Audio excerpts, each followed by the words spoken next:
Hello dear friends, कैसे हैं आप सब। आई होप कि सारे स्टूडेंट बहुत ही अच्छे होंगे, अपनी तैयारी बहुत ही ज़ोरों से कर रहे होंगे। नमस्कार दोस्तों, स्वागत है आप सभी का अपना प्यारा सा यूट्यूब चैनल सफलता एजुकेशन अड्डा में। डियर फ्रेंड्स, आज की इस वीडियो में हम आपके लिए फिर से हिस्ट्री के इम्पॉर्टेंट क्वेश्चंस लेकर आए हैं जो आप सभी के लिए इम्पॉर्टेंट है। आप किसी भी एग्ज़ाम की तैयारी कर रहे हैं, सभी एग्ज़ाम के लिए क्वेश्चंस हैं, तो एक बार इस वीडियो को ज़रूर देखिएगा, बिल्कुल भी स्किप नहीं करना। आप सभी को एक एक क्वेश्चंस को ध्यान से समझिएगा, बहुत कुछ आपको इस वीडियो में जानकारी दी जाएगी। तो चलिए देखते हैं क्वेश्चन आपका क्या है। क्वेश्चन नंबर फर्स्ट है आपका, देखिए सबसे पहले तो भाई ब्रश ले लेते हैं, कौन सा कलर ले लें हम। चलिए आपसे ग्रीन ब्लू ले लेते हैं, ठीक है। चलिए क्वेश्चन नंबर फर्स्ट है, गुलाम वंश की समाप्ति के बाद भारत में किस वंश की स्थापना हुई थी। देखिए सबसे पहले दिल्ली सल्तनत में गुलाम वंश की स्थापना हुई। गुलाम वंश के बाद किस वंश की हुई, तो आपको बताना है खिलजी वंश की, ठीक है। गुलाम वंश जिसे हम मामलुक वंश के नाम से भी जानते हैं, 1206 से लेकर 1290 तक, ठीक है। 1206 से 90 तक चला। इसके बाद 1290 में जलाउद्दीन खिलजी ने खिलजी वंश की स्थापना की और दिल्ली सल्तनत पर क्या किया भाई, शासन किया। तो आपका राइट आंसर यहाँ पे हो जाएगा option A. Question number second पे आते हैं। क्वेश्चन नंबर सेकंड है आपका, निम्नलिखित में से किसने शाही दरबार में सिजता और पाइपोस की प्रथा चलाई है। सबसे पहले तो यहाँ पर आपको ये समझना है कि सिजता और पाइपोस होता क्या है। बहुत सारे स्टूडेंट का डाउट होगा कि मैम सिजता पाइपोस होता क्या है। तो मेरे प्यारे डियर फ्रेंड्स, मैं आपको सब कुछ बताऊंगी।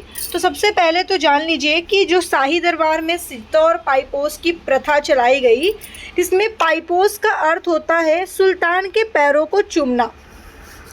जो वहाँ का सुल्तान होगा, ठीक है, तो उनके पैरों को चूमना, ठीक है, ये एक प्रथा चलाई थी। और किसने जलाई थी, तो आपको भी ये भी बताया जा रहा है, ठीक है, बताऊंगी, थोड़ा सा वेट करिए। तो भाई यहाँ पर पैपोस का मतलब होता है सुल्तान के पैरों को चूमना। और इन प्रथाओं का उद्देश्य क्या था, सुल्तान की शक्ति और प्रतिष्ठा का बढ़ावा, ठीक है, कि भाई जो हमारे सैनिक होंगे वो हम लेट कर पैर चूमेंगे तो इससे हमारा मान सम्मान बढ़ेगा, ऐसा उनका सोचना था, ठीक है। और फिर उसके पश्चात गयासुद्दीन बलबन ने 1266 से लेकर 1287 तक दिल्ली सल्तनत का शासक था, ठीक है। अब यहाँ पर क्वेश्चन जो पूछा है उसका आंसर क्या होगा, तो बताना है कि बलबन, यानी कि बलबन ने ही सिजता और पाइपोस की प्रथा चलाई थी। सिजता का मतलब होता है सुल्तान के सामने झुककर सम्मान प्रकट करना। पाइपोस का मतलब तो मैंने आपको बता ही दिया। बात क्लियर हुई सभी को, ठीक है। तो भाई बलबन के बाद गयासुद्दीन जो बलबन थे, ठीक है, गयासुद्दीन जो बलबन थे वो 1266 से लेकर 87 तक दिल्ली सल्तनत पर शासक किए और ये प्रथा चलाई, ठीक है। चलिए आगे बढ़ते हैं नेक्स्ट क्वेश्चन पर। भारत में इक्ता प्रथा का प्रचलन निम्नलिखित में से किसने किया है। देखिए यहाँ पर इक्ता प्रथा की बात की जा रही है कि इक्ता प्रथा की प्रचलन निम्नलिखित में से किसने किया है। तो आपको बताना है इल्तुतमिश ने, ठीक है। इल्तुतमिश जो थे उन्होंने इक्ता प्रथा का प्रचलन किया था। इक्ता प्रथा को हम इक्तादारी प्रणाली भी कहते हैं, ठीक है। दिल्ली सल्तनत में एक प्रमुख प्रशासनिक और राजस्व प्रणाली थी ये, ठीक है। और यह प्रणाली का मतलब क्या होता है, भूमि को छोटे छोटे भागों में विभाजित करके राजस्व अधिकारों और सैनिकों को दी जाती है, ठीक है। इल्तुतमिश ने इसे एक केंद्रीकरण का शक्तिशाली साधन बनाया जहां भूमि को सुल्तानों और कुलीनों के बीच में विभाजित किया गया था। बात क्लियर हुई, ठीक है। और इस प्रणाली में भूमि प्राप्त करने वाले व्यक्ति को उस भूमि का राजस्व एकत्र करने और सैनिक सहायता प्रदान करने की जिम्मेदारी सौंपी जाती थी।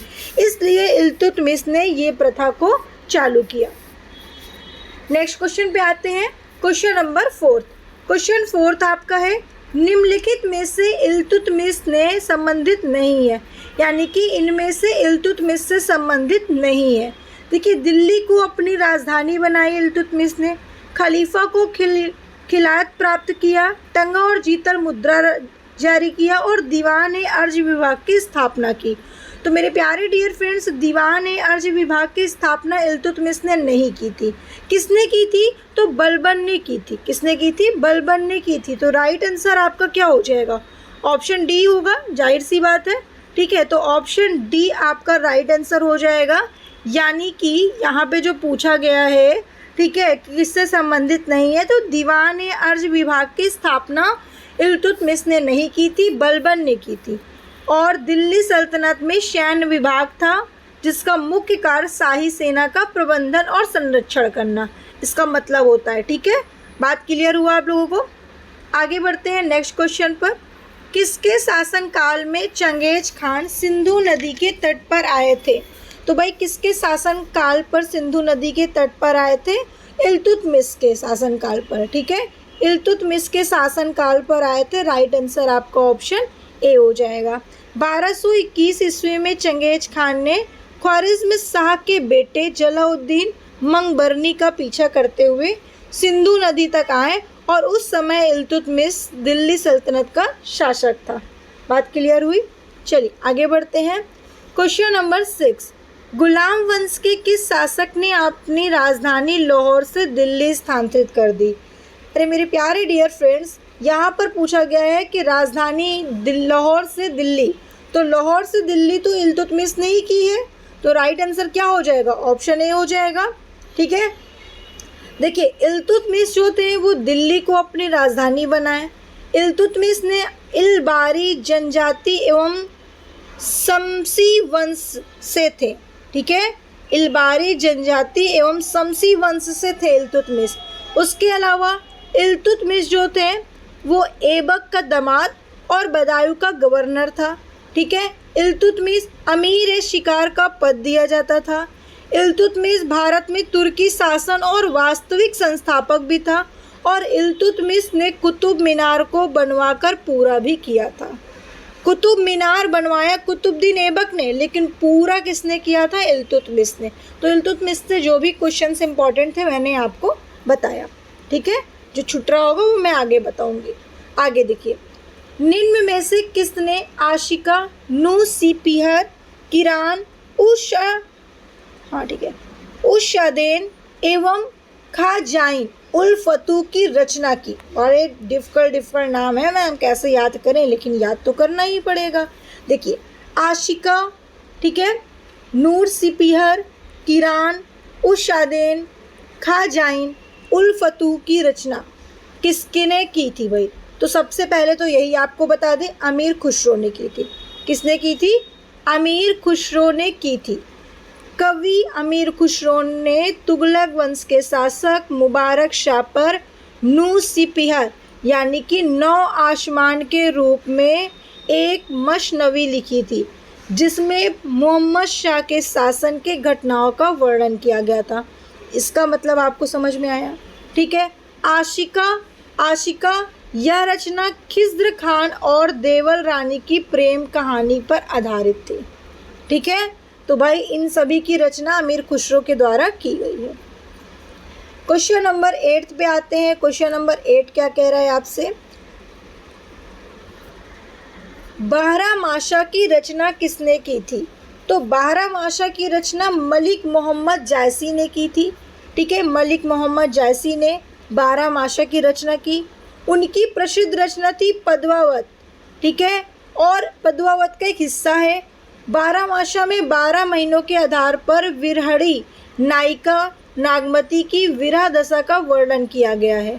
ठीक है, चलिए आगे बढ़ते हैं। नेक्स्ट क्वेश्चन, मोहम्मद गौरी ने 1175 में भारत का पहला आक्रमण किस राज्य के विरुद्ध किया था? तो आपको बता देना है कि मुल्तान के करमाथी। ठीक है, मुल्तान के करमाथी याद रखेंगे आप लोग। राइट आंसर आपका ऑप्शन ए। नेक्स्ट क्वेश्चन, निम्न भाषाओं में से किस भाषा को दिल्ली के सुल्तानों का संरक्षण प्रदान किया गया था? तो कौन सी भाषाओं को दिल्ली के सुल्तान का संरक्षण प्राप्त किया गया था? फारसी भाषा से। ठीक है, तो राइट आंसर ऑप्शन सी हो जाएगा। नेक्स्ट क्वेश्चन पे आते हैं, अलाउद्दीन खिलजी की मृत्यु कब हुई थी? भाई अलाउद्दीन खिलजी की मृत्यु की जब बात करें आपसे, तो मृत्यु हुई थी 6 जनवरी 1316 में। किसकी? अलाउद्दीन खिलजी की मृत्यु। ठीक है, तो राइट आंसर ऑप्शन बी। आते हैं नेक्स्ट क्वेश्चन पर। दिल्ली के सुल्तान का पद संभालने से पहले गयासुद्दीन तुगलक कहाँ का सूबेदार था? सूबेदार की बात कर रहे हैं, गयासुद्दीन तुगलक की। तो भाई गयासुद्दीन तुगलक, जिसे आप गाजी मालिक के नाम से भी जानते हैं, सबसे पहले तो आपको ये पॉइंट याद रखना है कि गयासुद्दीन तुगलक को गाजी मालिक के नाम से भी जाना जाता है, जो दिल्ली सल्तनत का संस्थापक था। ठीक है, उसने 1320 से लेकर 1325 तक शासन किया। सुल्तान बनने से पहले वह अलाउद्दीन खिलजी के शासनकाल में उत्तर पश्चिमी सीमांत प्रांत की शक्तिशाली गवर्नर भी था। उसने पंजाब के गवर्नर के रूप में भी कार्य किया। 1320 में उसने दिल्ली सल्तनत पर कब्जा भी किया। ठीक है, उसके अलावा तुगलक वंश की स्थापना भी की। ठीक है, और सबसे इम्पोर्टेंट बात है, गयासुद्दीन तुगलक ने तुगलकाबाद शहर की स्थापना भी की। ठीक है, यानी कि तुगलकाबाद के शहर की स्थापना भी की, तुगलक वंश की स्थापना भी उसी ने की। अब इसका राइट आंसर क्या है जो क्वेश्चन आपसे पूछा गया है? तो पंजाब का। ठीक है, कहाँ का? पंजाब का सूबेदार।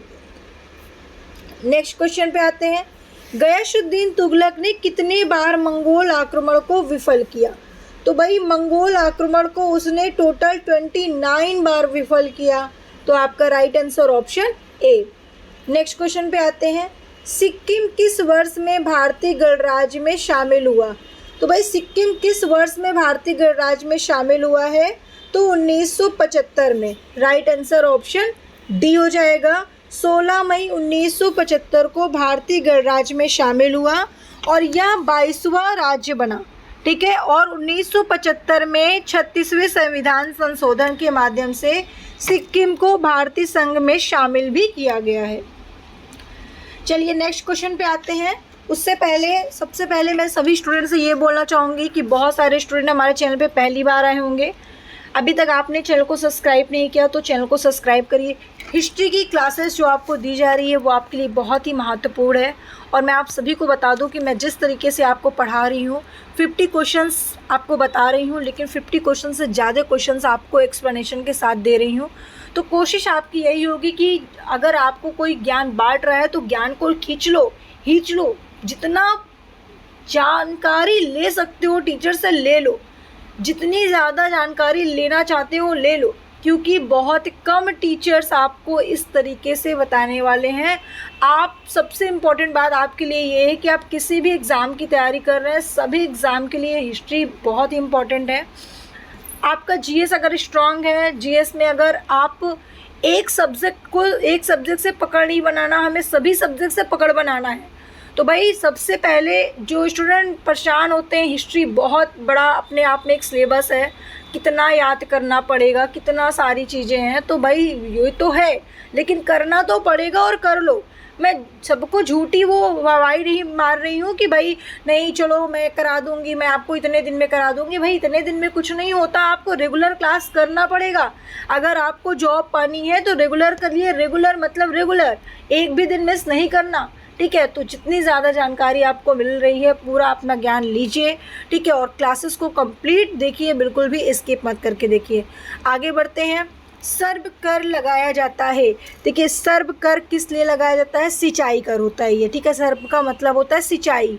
ठीक है, फिरोज शाह तुगलक के द्वारा लगाया गया था, तो सिंचाई पर लगाया गया। तो इसका राइट आंसर ऑप्शन ए हो जाएगा। इसे हक ए सर्ब या हासिल ए सर्ब भी कहा जाता है। ये कर उपज का 1/10 भाग वसूला जाता है। और फिरोज शाह जो तुगलक थे, उन्होंने कृषि को प्रोत्साहित करने के लिए सिंचाई पर बहुत ध्यान दिया और कई नहरों की मरम्मत कराई थी, इसीलिए इस पर एक कर लगा दिया। ठीक है, आगे बढ़ते हैं नेक्स्ट क्वेश्चन पर। अच्छा, यहाँ पर मैंने जो क्वेश्चन बताया था वो सिंचाई पर बता दिया। भाई सिंचाई पर सर्व, यहाँ पे क्वेश्चन पूछा है कि सर्व कर लगाया जाता है, तो किस पर लगाया जाता है? तो आपका राइट आंसर गैर मुसलमानों पर लगाया जाता है, लेकिन सर्व कर का मतलब होता है सिंचाई। ठीक है, चलिए आगे बढ़ते हैं। सल्तनत काल के किस सुल्तान ने सर्वप्रथम सिंचाई कर लेना प्रारंभ किया? ठीक है, मतलब कि जो सल्तनत काल के कौन सा सुल्तान है जिन्होंने सिंचाई कर का लेना प्रारंभ कर दिया, सिंचाई कर लेना प्रारंभ कर दिया? तो किसने लिया भाई? तो आपको बताना है क्या? फ़िरोज़ शाह तुगलक ने। ठीक है, फ़िरोज़ शाह तुगलक ने लेना शुरू कर दिया था सल्तनत काल में। सबसे पहले सिंचाई कर हक़ ए सर्ब लगाना शुरू किया और सिंचाई के लिए नहरों का निर्माण करवाया, किसानों में सिंचाई हक़ ए सर्ब लिया। ठीक है, आगे बढ़ते हैं। सर्वप्रथम लोक निर्माण विभाग की स्थापना किसने की है? तो भाई लोक निर्माण विभाग की जो स्थापना हुई थी वो लॉर्ड डलहौजी के द्वारा की गई थी। तो राइट आंसर आपका ऑप्शन डी है। नेक्स्ट क्वेश्चन है, निम्नलिखित में से किस शासक ने सिंचाई तथा लोक निर्माण कार्य पर पर्याप्त ध्यान दिया था? देखिए यहाँ पर जो पूछा गया है आपसे कि किस शासक ने सिंचाई तथा लोक निर्माण दोनों के लिए पूछा गया है, तो आपको बताना है क्या? राइट आंसर इसका फ़िरोज़ शाह तुगलक होगा। ऑप्शन सी बिल्कुल करेक्ट है। ठीक है, सिंचाई के लिए और लोक निर्माण कार्य के लिए फ़िरोज़ शाह तुगलक राइट आंसर होगा। नेक्स्ट क्वेश्चन पे आते हैं। नेक्स्ट क्वेश्चन आपका क्या है? दिल्ली का सुल्तान जो दान दक्षिणा के बारे में काफ़ी ध्यान रखता है और इसके लिए एक विभाग जिसे दीवान ए खैरात स्थापित किया गया, तो वो कौन है? तो मेरे प्यारे डियर फ्रेंड्स, आपको बताना है कि वो क्या हो जाएगा। राइट आंसर ए हो जाएगा, यानी कि फ़िरोज़ शाह तुगलक है। फ़िरोज़ शाह जो तुगलक है वो दान दक्षिणा के बारे में काफ़ी ध्यान रखते हैं। ठीक है, जिन्होंने एक विभाग भी बनाया दीवान ए खैरात। ठीक है, अपने कल्याणकारी कार्यों के अंतर्गत फ़िरोज़ शाह तुगलक ने, ठीक है, फ़िरोज़ शाह तुगलक जो थे उन्होंने भाई क्या किया? उन्होंने एक रोजगार दफ्तर एवं मुस्लिम स्त्रियों और जो विधवा थी उन लड़कियों की सहायता की और नए दीवाने खैरात नामक विभाग की स्थापना भी की थी। ठीक है, तो ऐसे सुल्तान को सैल्यूट करना चाहिए जिन्होंने काफ़ी लोगों के बारे में सोचा। आगे बढ़ते हैं। लोधी वंश का अंतिम शासक कौन था? देखिए लोधी वंश का अंतिम शासक की बात करें तो लोधी वंश का जो अंतिम शासक था वो क्या था भाई? आपको बताना है कि इब्राहिम लोधी जो थे वो लोधी वंश के अंतिम शासक थे। नेक्स्ट क्वेश्चन पे आते हैं। हक ए सर्ब अथवा सिंचाई कर लगाने वाला दिल्ली का प्रथम सुल्तान कौन था? देखिए ये आपसे घूम घुमा के क्वेश्चन वही क्वेश्चन पूछ रहा है, लेकिन अलग अलग तरीके से पूछ रहा है। तो इस चीज़ को बिल्कुल मत ध्यान दीजिएगा कि मैम वही क्वेश्चन आप बार बार बता रही हैं। आपको ये भी देखना है कि आपसे घूम घुमा कर वही क्वेश्चन पूछ रहा है, लेकिन अलग अलग तरीके से पूछ रहा है, तो आप कन्फ्यूज़ ना हो। ठीक है, हक ए सर्ब अथवा सिंचाई कर लगाने वाला दिल्ली का प्रथम सुल्तान कौन है? तो आपको बताना है फ़िरोज़ तुगलक ही हैं। ठीक है, जिन्होंने सबसे पहले क्या किया? हक ए सर्ब और सिंचाई कर लगाया। ठीक है, आगे बढ़ते हैं नेक्स्ट क्वेश्चन पर। निम्नलिखित में से कौन फ़िरोज़ तुगलक द्वारा स्थापित नहीं था? यानी कि ये जितने ऑप्शन दिए हैं, दीवान ए खैरात, दीवान ए मुस्तखराज, दीवान ए बंदगान, दारुल सफ़ा, तो किसने भाई फ़िरोज़ तुगलक ने स्थापित नहीं किए? इनमें से कौन सा? तो आपको बताना है कि दीवान ए मुस्तखराज। दीवान ए मुस्तखराज जो था ऑप्शन बी, वो फ़िरोज़ तुगलक ने नहीं दिया। ठीक है, तो किसने दिया? आपको बताना है क्या? अलाउद्दीन खिलजी ने। ठीक है, और इसका मुख्य कार्य क्या है? इसका उद्देश्य है कि बकाया राजस्व की वसूली करना। तो ये इस तरीके से चलाया गया। ठीक है, याद रखिएगा, बहुत ही इंपॉर्टेंट क्वेश्चन बता रही हूँ आपको मैं। चलिए आगे बढ़ते हैं नेक्स्ट क्वेश्चन पर। सल्तनत काल के किस सुल्तान ने सर्वप्रथम सिंचाई कर लेना प्रारंभ किया? देखिए फिर से वही क्वेश्चन पूछ लिया, लेकिन अब क्या पूछ रहा है कि सल्तनत काल के किस सुल्तान ने सर्वप्रथम सिंचाई कर लेना प्रारंभ किया? तो आपको बताना है भाई फ़िरोज़ तुगलक। ठीक है, चलो आपको एकदम रट गया होगा क्वेश्चन, तो कहीं से भी किसी तरीके का क्वेश्चन पूछे एकदम रट गया। फ़िरोज़ शाह तुगलक का क्वेश्चन जितना भी आया सब रट गया। ठीक है, आगे बढ़ते हैं। नेक्स्ट क्वेश्चन पे आते हैं। पहला इंग्लो अफ़गान युद्ध कब हुआ था? देखिए पहला इंग्लो अफ़गान युद्ध की बात करें तो आपको बताना है 1842 में। ठीक है, 1842 में पहला इंग्लो अफ़गान युद्ध हुआ था। उसके अलावा देखिए अगर हम बात करें यहाँ पर 1839 से लेकर 42 तक ये लड़ा गया और इस युद्ध ब्रिटिश, ठीक है, ब्रिटिश साम्राज्य और अफगानिस्तान के बीच में लड़ा गया।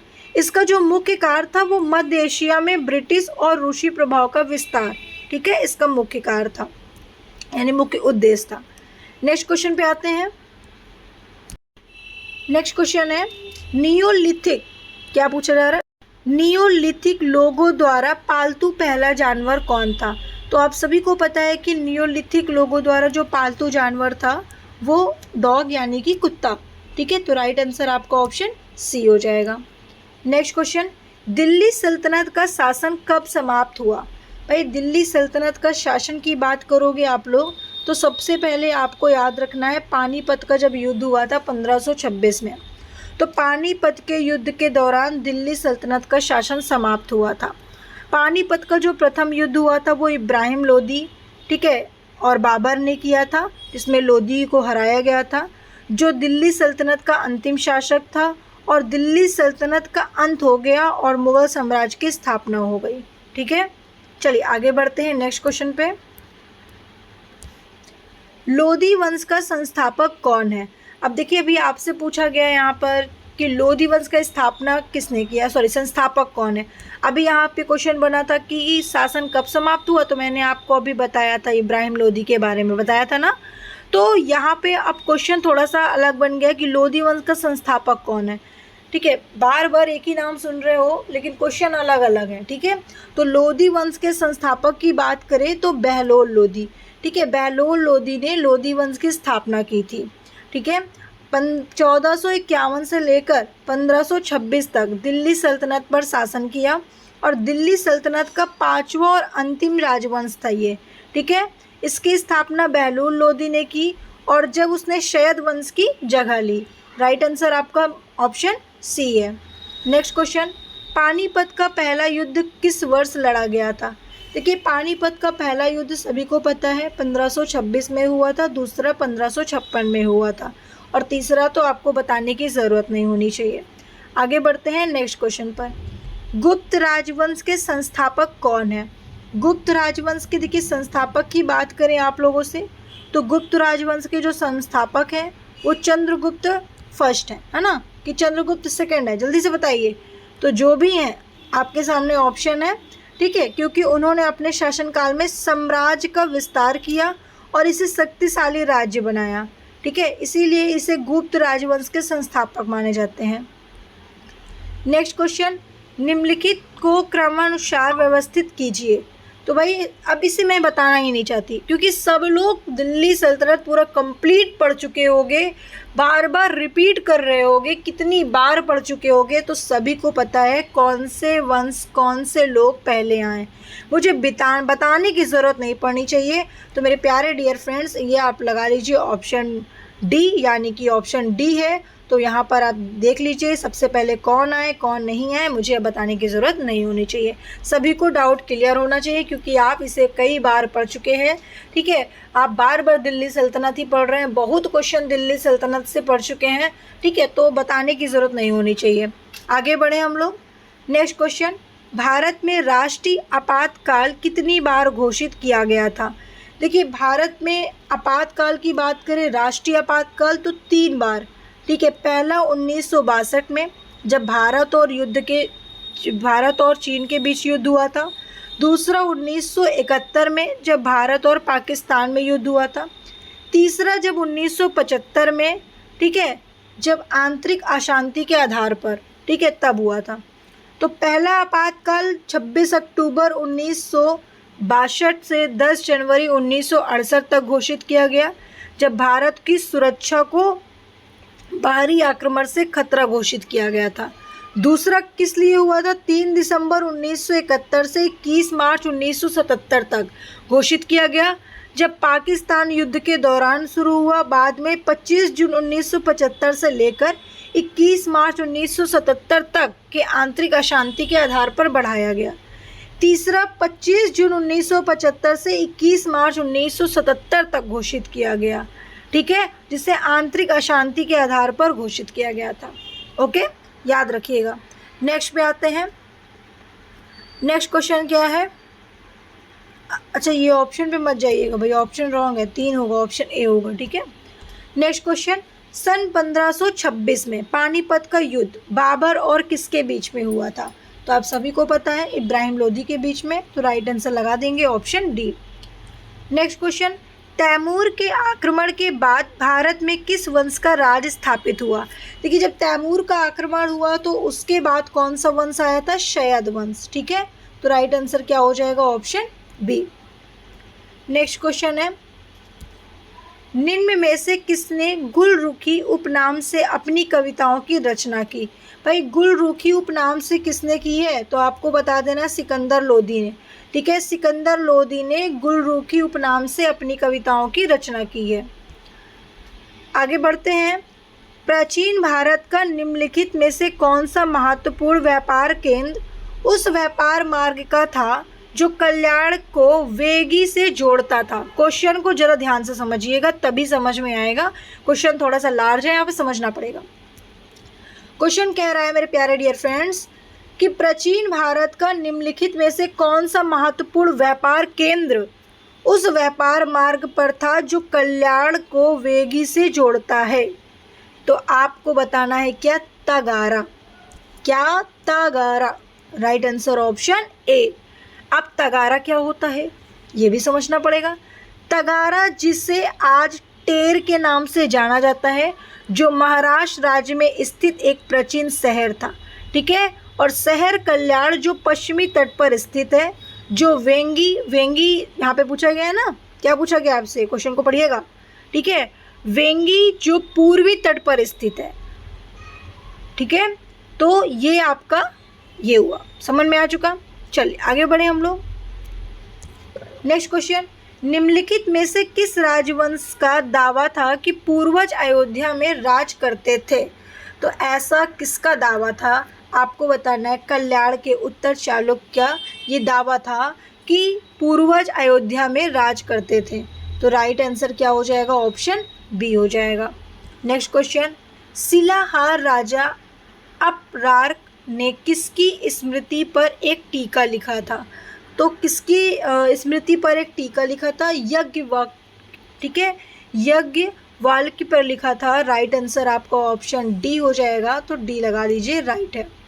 नेक्स्ट क्वेश्चन पर आते हैं।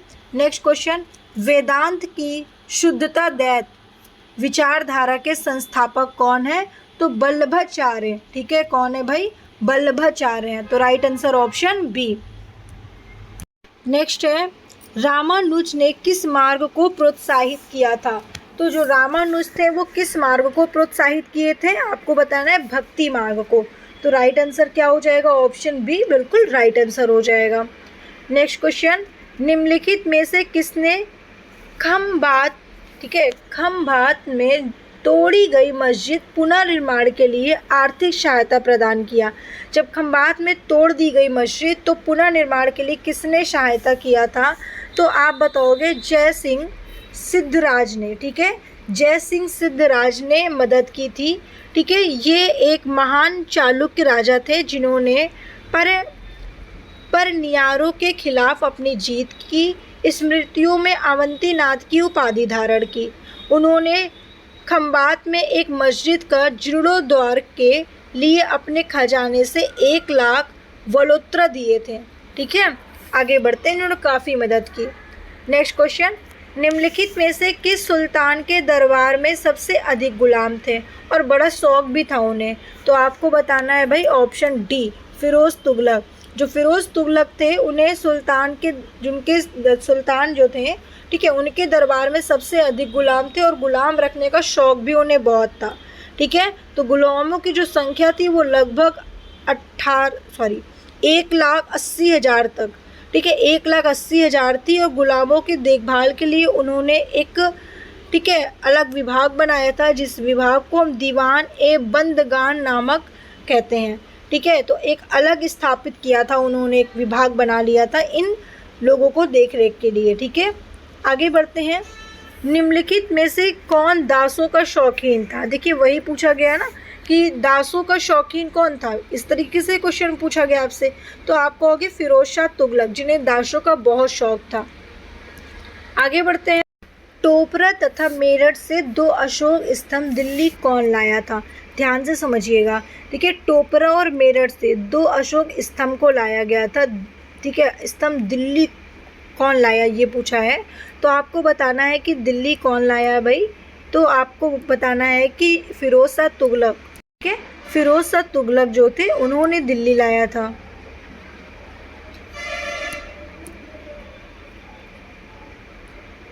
याद रखिएगा, ठीक है। अच्छा, उसके अलावा देखिए मैं आपको कुछ और बातें बताऊं कि जो फिरोज शाह तुगलक थे वो दिल्ली सल्तनत का एक शासक थे जिन्होंने 14वीं शताब्दी में शासन किया, और उसने टोपरा यानी कि हरियाणा के यमुनानगर जिले में स्थित थे, और मेरठ से अशोक के 2 स्तंभों को दिल्ली में स्थानांतरित किया था। इन स्तंभ को फिरोज शाह तुगलक ने अपने किले फिरोज शाह कोटला में स्थापित करवाया था, ठीक है। इतनी जानकारी आपके लिए बहुत है, इतनी जानकारी आपको होनी भी चाहिए क्योंकि यहाँ से भी कई तरीके से क्वेश्चन बन सकते हैं। आगे बढ़ते हैं। निम्नलिखित में से कौन सा एक हड़प्पा का बंदरगाह है? हड़प्पा का बंदरगाह की बात करें तो लोथल हड़प्पा का बंदरगाह है। राइट आंसर ऑप्शन बी है। नेक्स्ट क्वेश्चन है, सिंधु घाटी सभ्यता का पतन नगर था, तो सिंधु घाटी सभ्यता का भाई पतन नगर कौन सा था? तो लोथल था। Right answer option C. Next question, Sindhu सभ्यता का कौन सा स्थान भारत में स्थित था? तो सिंधु सभ्यता का कौन सा स्थान है जो भारत में स्थित था? आपको बताना है लोथल था जो भारत में स्थित था। नेक्स्ट क्वेश्चन है, मोहनजोदड़ो के विषय में निम्नलिखित में से कौन सा एक कथन सही है? देखिए, मोहनजोदड़ो के विषय में बात करते हैं थोड़ा सा। गृह निर्माण तराशे व उपयुक्त पालिशदार पत्थरों से होता था, या फिर कुल्हाड़ियों, छेनी, छुरियाँ, मछली पकड़ने के लिए कांटे, ये सब लोहे के बने होते थे, या स्नान घर का फर्श पक्की हुई ईंटों से बना होता था, या वहाँ के निवासी जो थे वो स्वर्ण आभूषण का ज्ञान नहीं था। तो इसमें से राइट आंसर क्या हो जाएगा? आपको बताना है ऑप्शन सी। मोहनजोदड़ो के समय में स्नान घर का जो फर्श होता था वो पक्की ईंटों का बना होता था, ठीक है। आगे बढ़ते हैं। सिंधु घाटी सभ्यता की विकसित अवस्था में निम्नलिखित में से किस स्थल से घरों में कुआं का अवशेष मिले थे? तो भाई कुआं का अवशेष मिला था हमें सिंधु घाटी सभ्यता की विकसित अवस्था में, तो कहाँ से मिले थे? आपको बताना है मोहनजोदड़ो से। तो राइट आंसर ऑप्शन डी हो जाएगा। नेक्स्ट क्वेश्चन, मोहनजोदड़ो से प्राप्त पशुपति की मोहर पर निम्न में से कौन अंकित नहीं था? तो भाई निम्न में से कौन अंकित नहीं था? आपको बताना है बैल अंकित नहीं था, बाकी बाघ, गैंडा, हाथी अंकित था, ठीक है। तो राइट आंसर आपको ऑप्शन डी हो जाएगा। नेक्स्ट है, लास्ट क्वेश्चन है आपका, भारत की चारों दिशाओं पर 4 महान मठों एवं विहारों अंगेरी, पुरी, द्वारिका तथा बद्रीनाथ की स्थापना किसने की थी? तो मेरे प्यारे डियर फ्रेंड्स, शंकर ने की थी। तो राइट आंसर क्या हो जाएगा? ऑप्शन ए हो जाएगा। इस तरीके से आपको मैंने 50 क्वेश्चंस बताए जो आप सभी के लिए काफ़ी इम्पोर्टेंट क्वेश्चंस थे, और वेरी वेरी इंपॉर्टेंट है। कहीं से भी किसी भी तरीके का एग्ज़ाम होगा, ऐसे क्वेश्चंस आपके पूछे जाते हैं, इसलिए आपको बिल्कुल भी टेंशन नहीं लेना है। अगर आप हमारे 30 सीरीज़ को ज्वाइन करते हैं और पूरी हिस्ट्री को, इतिहास को पढ़ते हैं तो बिल्कुल बेफिक्र एग्ज़ाम में बैठिए। हिस्ट्री से कहीं से भी क्वेश्चन आपका नहीं फंसने वाला। साइंस का क्वेश्चन हम लोगों ने 30 सीरीज़ चलाया, अब हम लोग हिस्ट्री का चला रहे हैं जिसमें हिस्ट्री का भी आपको 30 सीरीज़ मिलेगी, ठीक है। देन उसके बाद भी आगे आपका जीएस, करंट, सारी चीज़ें आपको मिलने वाली है। तो सीरीज़ को ज्वाइन करिए और एक एक सीरीज़ को डेली देखिए। तो चलिए, आपके लिए एक क्वेश्चन है जो आप सभी को बताना है, निम्नलिखित में से एक इल्तुतमिश से संबंधित नहीं है। मेरे प्यारे डियर फ्रेंड्स, से 50 क्वेश्चन पढ़ने के बाद एक क्वेश्चन का आंसर तो देना बनता है, और देखते हैं कितने स्टूडेंट इस क्वेश्चन का आंसर देते हैं और कितने ऐसे स्टूडेंट हैं हमारे जो सोच रहे हैं कि भाई कमेंट करें कि ना करें। तो यहाँ पर देखना ये है कि कितने प्यारे स्टूडेंट हैं हमारे जो टीचर्स को सपोर्ट कर रहे हैं और अपनी पढ़ाई को कंटिन्यू कर रहे हैं।